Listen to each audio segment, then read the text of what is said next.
आज बकरी ईद मुस्लिम बांधवांचा मोठा सण।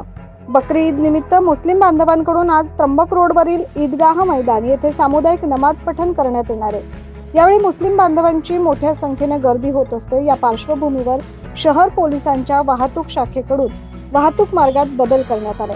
त्र्यंबक रोडवर मोठ्या प्रमाणात गर्दी होण्याची शक्यता असल्याने वाहतूक कोंडीची ही समस्या उद्भवू शकते।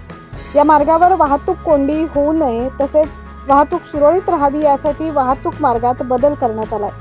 तर पाहूया हा नेमका बदल कसा असणार आहे आणि बदलासाठी कुठले वाहतुकी मार्ग बंद असणार आहे। शहरातील त्र्यंबक पोलीस चौकी ते मायको सर्कल पर्यंतचा रस्ता वाहतुकीसाठी बंद असणार आहे। तसेच गडकरी चौक ते मोडक सिग्नल पर्यंतचा रस्ता देखील सर्व वाहनांसाठी बंद असणार आहे। वाहनांना पर्यायी मार्ग म्हणजे त्र्यंबक पोलीस चौकीकडून उजवीकडे वळून ठाकरे गल्ली, शालीमार, मेन रोड मार्गे मार्गस्थ होत चांडक सर्कल, संदीप हॉटेल, मुंबई नाका मार्गे वाहनांना जाता येणार आहे। तरी वाहन चालकांनी पर्यायी मार्गाचा वापर करावा असे आवाहन नाशिक शहर वाहतूक पोलिसांकडून करण्यात आले। Bureau report 9 news Maharashtra.